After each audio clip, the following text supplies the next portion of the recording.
One of the troubling things, though, we talked about them both being penalized teams, but it seems like Denver is being impacted the most here.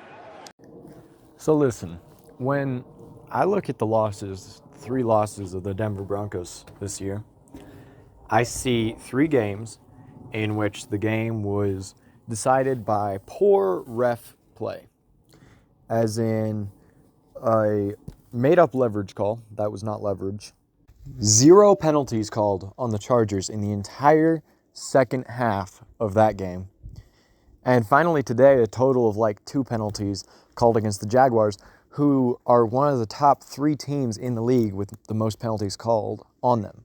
The refs are supposed to call a fair game, and they have not in any Broncos game, except maybe the Packers game. That was a pretty well called game. And we played a good team and we won because the game was called fairly. When we were beating bad teams by 1 score, it's not because we could only do it by 1 score. It's because the refs would only allow us to beat them by 1 score. And I hate to be the one complaining about the refs because it's such a Chiefs fan thing to do, but here we are. This is what the game has come to. If the Broncos do not get a fair game called, then the good teams will beat them. And if they don't get a good fair game called, then they'll beat the bad teams by 1 score. It's that easy.